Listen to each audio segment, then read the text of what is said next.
Si nous pouvons adorer, si nous pouvons louer, si nous pouvons prier, est-ce que Dieu ne vient pas à la rencontre de nos prières? Est-ce que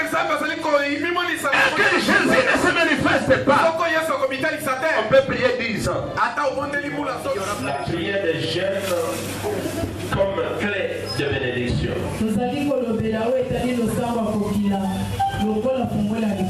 Pourquoi la prière des jeunes? Parce que tout problème n'a pas la même racine. Il y a de ces problèmes qui ont des racines telles que les géants qui sont la base de ce problème. Ils sont résistants. Ils ne veulent pas libérer directement. Alors pas les jeunes, on arrive à humilier ces géants. Qui les humilie? Par ton attitude de prière des jeunes, c'est là suscite l'intervention angélique. À cause des jeunes, Dieu envoie au service de ceux-là qui prient les anges bienveillants pour faire sortir son peuple dans des situations difficiles, pour leur donner de bonnes réponses. Par les jeunes, on peut frayer les chemins là où il n'y avait pas de chemin dans les naturels. Par les jeunes, on peut rendre le cœur qui était dit pour ne pas libérer ce qui est à nous. Ce cœur peut être humilié pour libérer ce qui est à nous. Par les jeunes de maladies graves qui ne trouvent pas de remède avec le médicament naturel. Les géants ou les démons qui sont à la base de ces maladies, ils peuvent quitter la vie des hommes pour que les hommes soient en bonne santé. Il n'y a pas une grande clé qui puisse dépasser la prière des chaînes. C'est parmi des armes efficaces que les chrétiens ont à leur disposition pour humilier les problèmes petits, humilier les géants. Parce que par les jeunes, notre corps c'était et l'Esprit de Dieu grandit. Notre corps n'a plus de force. C'est maintenant l'Esprit de Dieu qui prend la place.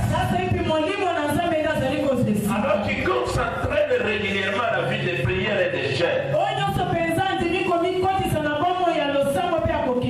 c'est possible que certaines grâces spirituelles naissent en lui. C'est possible que Dieu puisse l'ouvrir les yeux spirituels. C'est possible que Dieu puisse l'ouvrir l'attendement spirituel. Parce que nous empêche à écouter Dieu. C'est notre chair. Pendant que la chair est humiliée, l'homme intérieur, il prend de la dimension. Et il est à l'écoute de ce qui est spirituel. Ce n'est pas pour rien pendant que quelqu'un dort, il a la capacité de se voir en Belgique. Il a la capacité de voir les histoires passées. Il a la capacité de voir les histoires à venir. Parce qu'à ce moment-là, la chair était puissante. Mais pas les jeunes. Même pas dans les sommets. Tiens-y. J'ai commencé à écouter les voix audibles. Tiens-y, les voix des choses. naturel, tu ne pouvais pas les voir. C'est pourquoi la prière des jeunes, elle est recommandée pour quelqu'un qui a la vision d'aller loin avec Dieu. On se prépare à des grandes choses. On doit quitter les prières de tout le monde. Entrer dans des prières des jeunes pour t'humilier ton corps, afin que ton homme intérieur puisse grandir dans la connaissance de Dieu, puisse ressentir la communion avec son Créateur. Parce que la chair, c'est notre ennemi premier. La chair ne te laissera jamais entrer dans de grandes dimensions. L'esprit, il est écrit. L'esprit est bien disposé. Mais la chair est faite. Je vous ai montré comment Élisée de son vivant, pour redonner la vie à l'enfant qui était mort, le fils de la femme de distinction, il a prié. La première fois, l'enfant n'est pas révélé. Il a prié. La deuxième fois, il a prié. La troisième fois, jusqu'à la septième fois, il va mettre sa bouche sur la bouche de l'enfant. Son nez sur le nez de l'enfant. Il a soufflé la vie. Et l'enfant est revenu. Connaissant le niveau d'Élisée, il a combattu pour avoir ce miracle. Mais de même Élisée plus tard, pendant qu'il est déjà mort, enterré, la chair pourrie, on va jeter un mort sur sa tombe. Le corps du mort ou le cadavre n'a pas touché la chair, il a touché les os. Un homme mort, parce qu'il y avait l'onction dans ses os. La Bible me dit, le cadavre qui a touché les os est revenu à la vie. C'est une leçon. Donc pendant de son vivant, la chair rendait les choses difficiles. Mais pendant que la chair est détruite, maintenant le miracle est à 1 mètre. Je ne te demande pas de mourir spirituellement. Je te demande de crucifier ta chair. Pendant que tu es dans cette chair, si tu apprends à crucifier la chair, les choses vont commencer à prendre une autre allure. La même démarche que tu as fait des années pour la bouddhiste.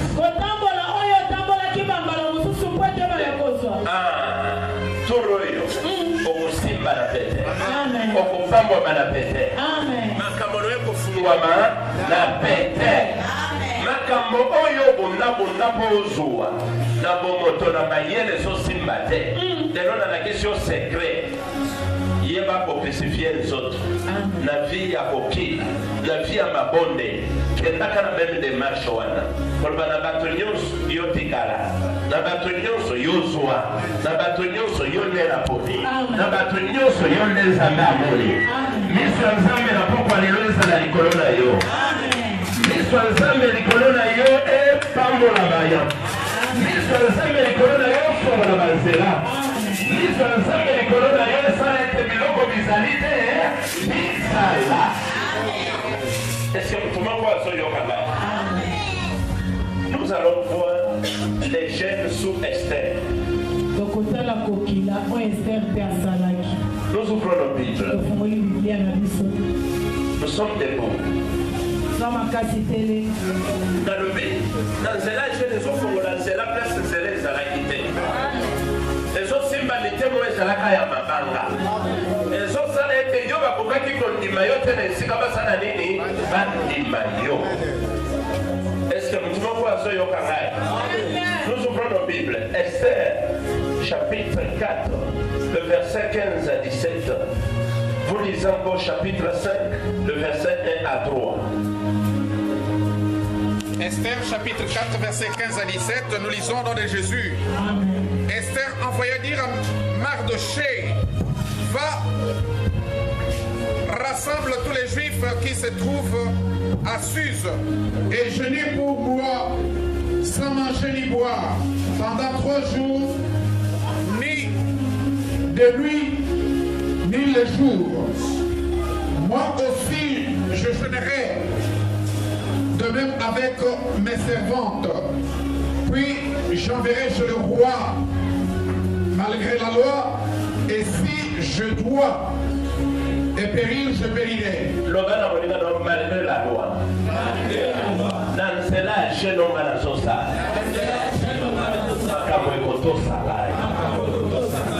Malgré ma loi, je n'ai pas la sauce. Il y a un écho, c'est quoi? Malgré mes canons la bango, je n'ai pas la sauce. C'est là le mec pour finir. Malgré la loi, Kadena Bachana Vina et pour Bukana. Il y a eu Bukana la propre Mardoché s'en alla et fit ce que Esther lui avait ordonné. Chapitre 5, verset 1 à 2. 1 à 3. Le 3e jour, Esther mit ses vêtements royaux et se présenta devant la cour intérieure de la maison du roi. Devant la maison du roi. Le roi était assis sur son trône royal dans la maison royale, en face de l'entrée de la maison. Lorsque le roi vit la reine Esther debout dans la cour, elle trouva grâce à ses yeux. Et le roi tendit à Esther le sceptre d'or qu'il tenait à la main. Esther s'approcha et toucha le bout du sceptre. Le roi lui dit, qu'as-tu, reine Esther? Qu'as-tu, reine Esther? Et que demandes-tu? Quand ce serait la moitié du royaume, elle te serait donnée. Le bas mon conseil à l'angui. Mon conseil à l'angui. Le bas mon tenyon soit ça et le bas le colo à l'fina rai. Wa kanga motema. Na jeno wana sali. Na maso wana sana ko. Asanga Kenya. Yemo kwa lukangai. Moto nyoso. Wa benediction pona ngai. Na programme ya mois oyo. La terre. Lota kalao. Abalza kalao. Na nabima kobalza yo na kombo na Yesu. Ya yo bisikele saliye koluka yo. Lingala mataki na kombo na Yesu. Bongo Esther azongiseli Mardoché ete kende kosangisa bayuda nyonso oyo bazali na Suse. Bomilalisa nzala mpo na ngai mikolo 3 mobimba. Butu moi bolia te mpe bomela eloko moko te. Oyo ozosala lelo oza yo oluka liboso te. Kozalaka olembi lokola yo ndobali. Oza ya liboso te mpe oza ya suka te. Apres yo basala, apres yo bakosala. Loba yanga mpe kofuta. Soki jene efuta bamosusu biso mpe efuta. Lobe kolalelaka te. Bamatanga na mokongo makasi. Nazali kokoba. Ngai na basali na ngai ya pasi tokosala mpe ndenge moko. Oyoki. Sima na kokende epai ya mokonzi atako mopeko eboyi bongo. Soki nakokufa nakufa. Bongo Mardoché akei mpe asali ndenge Esther atindaki ye. Chapitre 3 et chapitre 5 1 à 3. Sima ya mikolo 3 ya kobilalisa nzala. Esther alati bilamba na ye ya mama mokonzi. Mpe akei na lopango oyo ezali na kati ya bandako ya mokonzi. Oyo etalana na ndako esika mokonzi afandaka. Mokonzi afandaki na kiti na ye ya mokonzi. Na kati ya ndako azalaki kotala na epai ya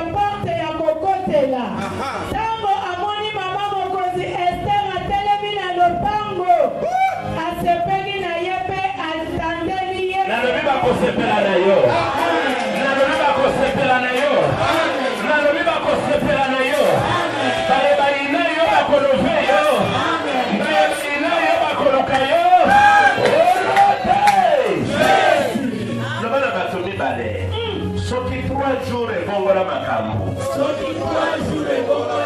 Ebongo yo ya 30. Nzambe azali juste. Soki Nzambe azali ndenge moko, lobi na ba Esther, lelo na biso, il faut faire à changer makambo na yo. Ebongi pe changer la situation na yo. Ya solo. Alobi sima ya mikolo misato. Wana mwasi alobi ekoki. Namoni lola ndeni. Ebongo yo ndeni ya 30. Nalobi moto ya kobonga wa te moto aloka yo na yebi yete. Moto akozwa wa te na yebi yete. Nalobi ya yo je ko changer.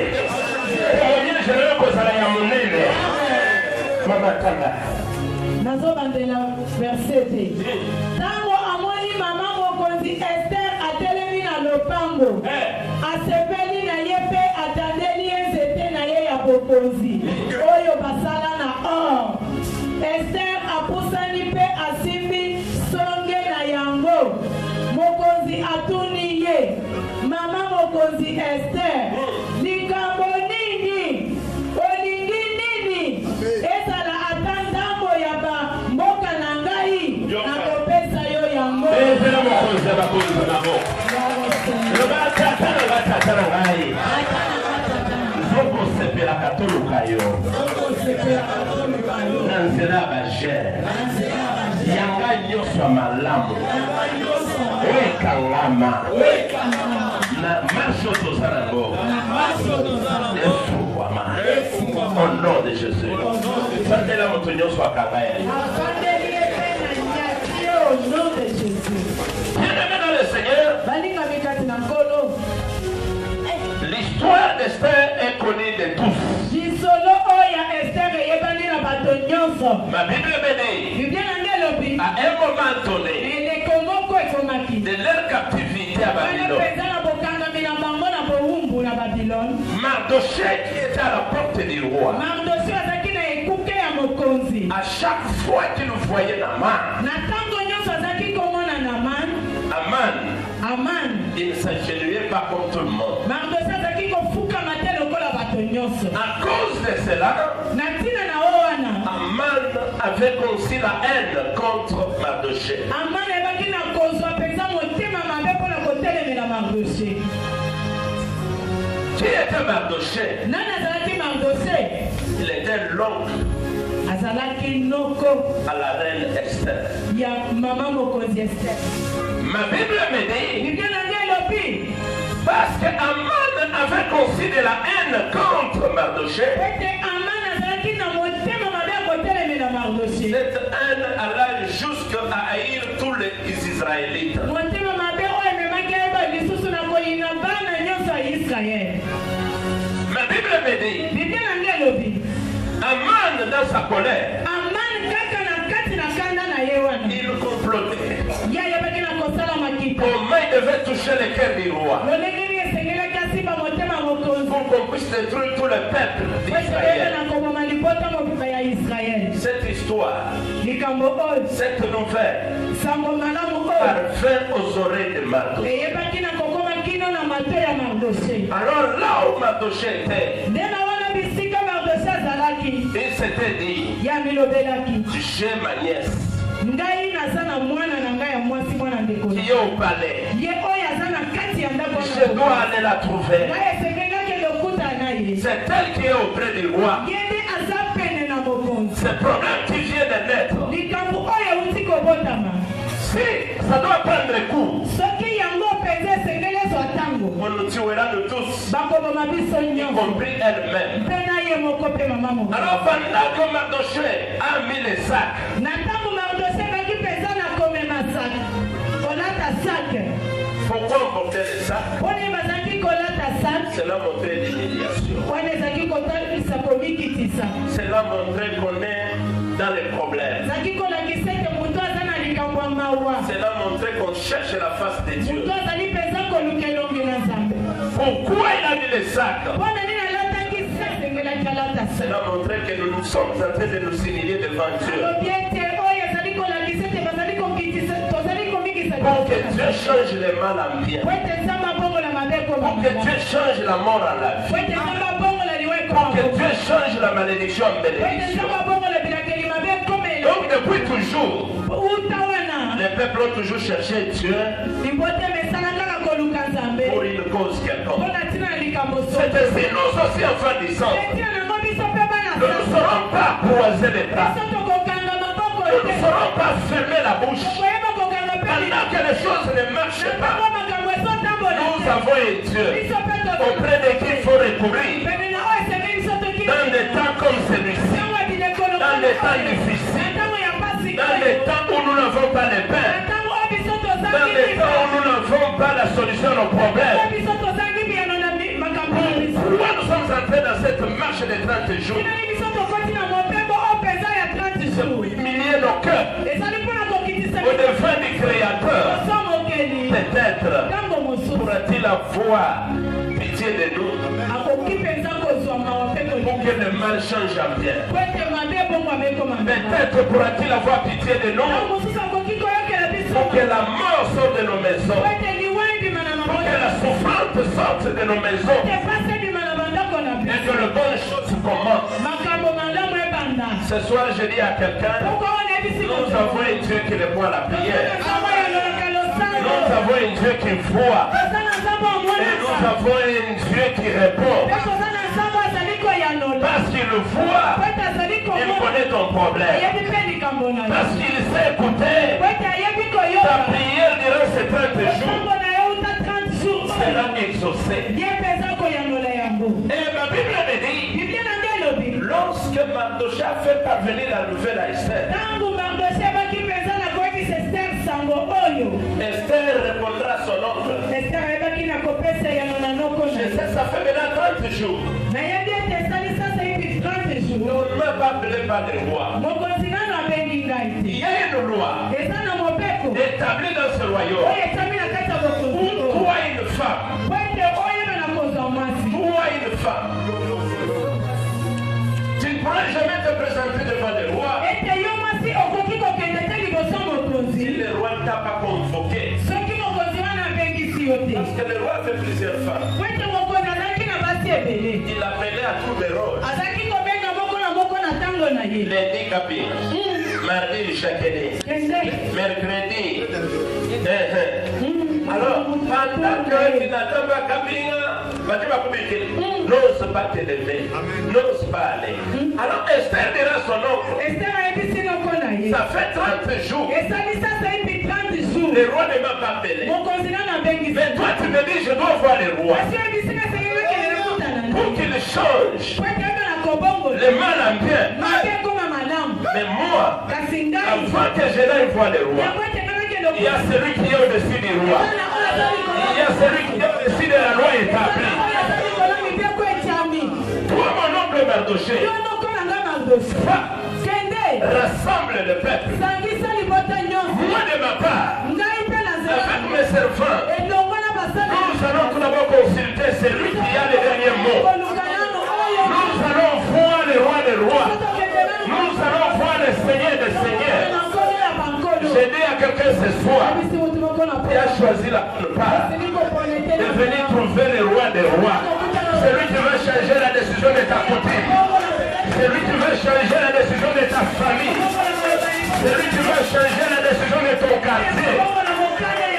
Dans ta famille où tu es né, je sais, il y a une loi établie qui dit yoko kozwambongo te, qui dit yoko okobonga te. Nalobi okobonga na bango boye te. Yo monana nano na mokonzi ya bakonzi. Yo kutana nano na oyo aza na liloba ya suka. Kutana nano na abongolaka mabeko koma malamu. Alors Esther connaissait cela. Elle dira à son oncle, ça ressemble le peuple. Moi de ma part je le ferai aussi. Prie pour moi. Jeûnez pour moi. 3 jours, 3 nuits, sans manger, sans boire. Pourquoi jeûner? C'était pour changer les lois impossibles. C'était pour humilier le problème tétique. C'était pour casser les barrières. C'était pour mettre l'ouverture là où il n'y en avait pas. C'était pour entrer là où la loi naturelle n'acceptait pas que tu entres. Lorsque toi tu vas t'habituer à la vie de jeûne et prière,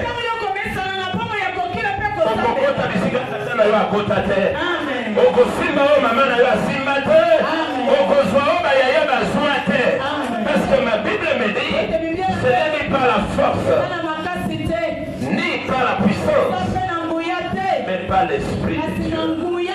Molimo na nzambe lelo asala o tata asala te. Molimo na nzambe apesa yo mama na yo apesa yo te. Molimo na nzambe ekomisa yo place yo okokaki kokoma. Alors ma Bible me dit, Mardochée t'avait rassemblé. Les Juifs ils ont prié. Ils ont gêné. Esther de sa part a rassemblé ses servants. Ils ont prié. Ils ont gêné 3 jours. Au bout du 3e jour, Esther va se dire, aujourd'hui je dois m'élever. Elle s'est lavée. Elle a mis de l'huile. Elle a mis ses vêtements. Après avoir été dans la présence de Dieu, Nzambe akoti kati na ye. Nzambe alatisi ye kembo na ye. Nzambe apesi ye faveur na ye. Sikoyo nazokende. Soki abongi na kokufa, nakokufa. Mais yo nalobi maboko oyo okotili we kobongo na bombo. Malade kobongo na lobiko. Makambo makasi okokweya. Masoma mototo ekokweya. Nalobi okokufa te. Nalobi okotuka mate. Témoignage à vie na yo ekocharge. Merci Seigneur. Ma Bible me dit, quand on tourne vers lui les regards, on aura le visage de Yona. Okoyoki samasoni mokolo moko te. Na famille wana bazolo ba moto akobonga te. Yiso yo tali na likolo. Ebongo la makambo na yo. Yiso yo tali na Nzambe. Ebongo na libota wana. Yiso yo tali na Nzambe. Esalete vina yo. Engira. Efungwama. Ekenda liboso. Yoza la moto distingue na libota wana. La Bible me dit, Esther après les jeunes, elle a compris. Si tu es avec moi, personne ne sera contre moi.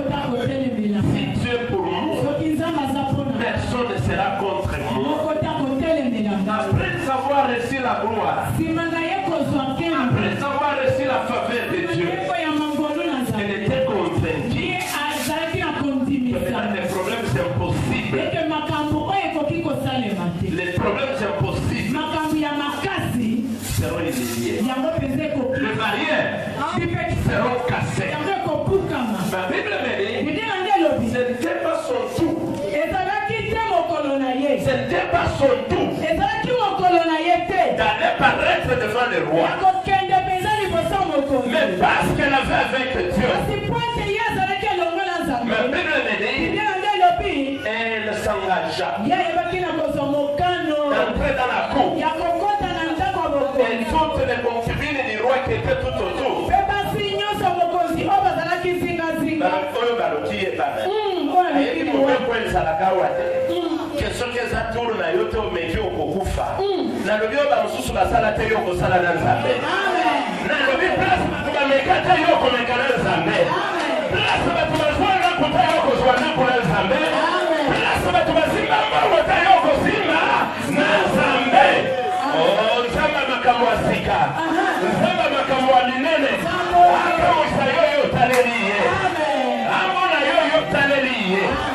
Tout le monde se disait, lorsqu'on a l'assurance d'avoir Dieu avec toi, l'impossibilité deviendra possibilité. La famille a dit nous moliwa ni kwei. Likolo na yo moliwa mapambo ni kwei. Likolo na yo moliwa makambo ya minene kwei. Esther Sangage. Esther azimokana Batonyonso balobi mwana mwasi balobi. Mwana mwasi likamboleli. Esther Sangage. Esther Sangage. Samba botema malamu. Samba shanshaka mabe kokoma malamu. Balobi mokonzi bisika azalaki. Asepeli. Olia yoka kanda. Yakoba mwana mwasi azoyanga na bengete. Asepeli. Mabe bongo mamalamu. Oyo kokaki. Kotosa yote. Na mai na makila. Lokola yoko tisheno etosa yo. Kokaki koye pana yote. Lokola yoko tisheno ye pana yo. Kokaki kofungwa mela yote. Efungwa mela yo. Kokaki pokota na maboko na yote. Yena maboko na yo. Wanatei. Na fami wana. Oba proposa yo. Oma mambo terotika kondima yote. Turo yo. Aloba mwasi ye wana. Oba kubati na mwana na lai. Ne mwasi tobanati koluka oyo. Moko wana. Obo ya yo endima yo. Moko wana. Obo kisa yo kama fanatiki na yo. Wanatei. Na moko wana. Oba lobati esike zate.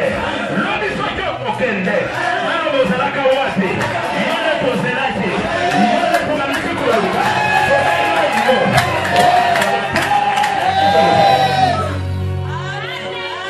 Lobana sana silence. Lobana sana nzambe. Lobana zwifa fe. Eloko oyo. Ego yaki nga lobi. Lelo na sheno na kote. Ema ya shene benda wo. Iye pana wa. Mutu moko wana. Oyo lobaki mwele kani oyo sana mbongo te. Azana posibilite te. Na mutu ya lelo bema ye. Na tomo bema ye. Akoloba na poti la kote. Akoloba na makote. Akoloba na makote. Paske sa yote. Wana na zame sana yo. Wana na zame ye sana yo. Loban samba abega kama kambo mansalite mansala. Samba salisaka biloko bizalite bizala. Salisa ya sika na vina la. Laula roi etasi. Nguye ya nzambe likolo Esther. Eba likopesa ese mwana motema. Nguye ya nzambe salaki likolo Esther. Eba likopesa mimwemwe. Eba likoseka ya. Kako akangela kayo ilubi. Lobi akosekisa yo. Lobi akopesa yo mbote. Lobi akondima yo. Lobi akopesa yo mbote. Onatei. Iko mabe. Soki ezobundisa moto. Ego sala baina inakayo pamba pamba. Yo mituna na sala yeni. Na kachoba na tokoti akangela kangaka kelo. Tena lobi kaka mutu wana. Lobi akopesa mbote. Lobi akosekisa yo. Lobi akobanda yo lisolo. Lobi akotuna yo. Parce que lorsque tu es avec nous, il change les mal en bien. Il rend l'impossibilité en possibilité. Là où le roi était, à la ville, renessait. Salaki wapi? Bebo abosani ke yenda beka kabata. Elakina ya ndengeli. Oya yo ezali. Ataba ndoki babundisi. Ya yo ezali. Ataba ndoki basheleni. Ya yo ezali. Loba yanga eza yanga. Oya komama na komo na ngeza. Wana eza nimero na ngai. Kakoiba te. Alobi Esther. Mama mokonzi. Olingina salela yo nini? Esther azana paka. Baluna deja bongo. Loba bakoma di loba. Loba. Na nzambo ya ngai.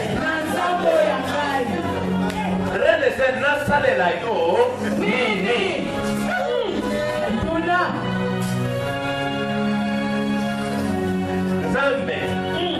ya lelo place nyonso bolamu na yo ezali bato wana balala te anga kimia akota na salon akoti na chambre akoti na sala manger wana na Kinshasa natindela ye nini mama na ngai nasalela ye nini wasi wana nasala nini anandagawa na poto bisika nyonso bolamu na yo ekangami ozofungwama bisika nyonso ya yo ekangami ezofungwama yoyo banaka voyage yoyo banaka mbongo mutu ya lelo balala te mutu ya lelo bapema te mutu ya lelo bazanga kimia mutu ya lelo bazanga pongi mpona mwana aya nasala nini mpona mwasi na aya nasala nini mpona mwana mwasi wateka nasala nini nasala nini nasala nini nasala nini nalobi bamitungisa mpona bolamu na yo bamitungisa mpona yo bazanga kimia mpona yo balala te mpona yo bazwa pongi te mpona yo na profetize esongi na kaya mapamboli na yo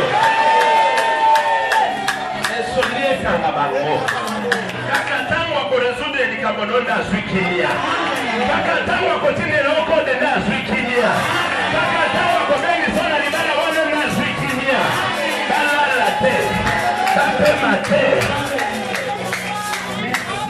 oreleste oza na posa nasalela yo nini yoka mokonzi nano esera alobi te alobi ata osenginga ndambo ya mokonzi mokonzi wana kofana na elili te alobi lopanaka makama te tokokatana yo 50 ola 50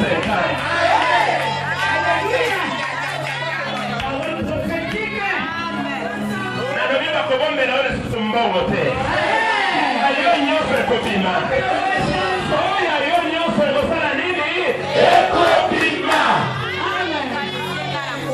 mabondelo oyo okoti makambo nyonso malamu nzambe abombela yo ebanda komanifeste bato ya baniongo babanda koya bango moko bato oyo basala na bongo na babanda koya bango moko bao bakanga bolamu na yo babanda koya bango moko naumeli na niongo na yo naumeli na mbongo na yo namoni mbongo na yo yango oyo namoni biloko na yo yango oyo namoni voyage na yo yango oyo namoni libala na yo yango oyo ezala na monde ya ténèbre bakanga sante na yo babanda kozongisa bango moko babanda kozongisa bango moko babanda kozongisa bango moko babanda kozongisa bango moko ezala bakanga okota na yo bakanga libala na yo eza na sa mai bazanga kimia babanda kozongisa babanda kozongisa babanda kozongisa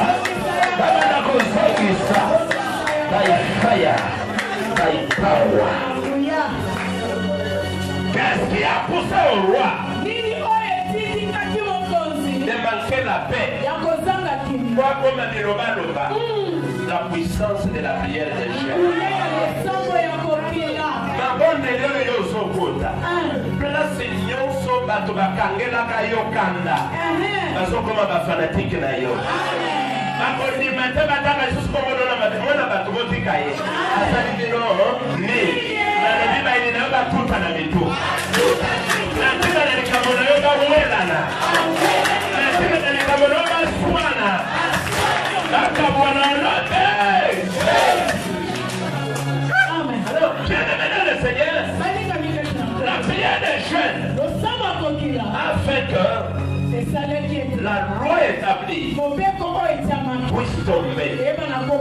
Les lorsque qui ne remontent à la bino, et salaka na maloba oye lobama, na botata na bango, bana na bango nyos, mutu moko akotombola ka mutu te, mbe kwa lezo kwa na vida yo. Mutu moko ta kofana gari bana te mbe kwa lezo kwa na zela na yo.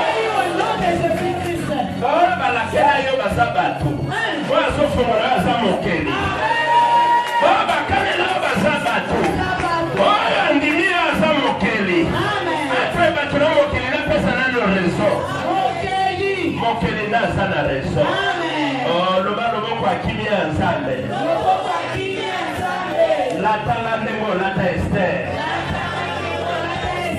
Et puis sa contestation nyonso. Et puis sa opposition nyonso.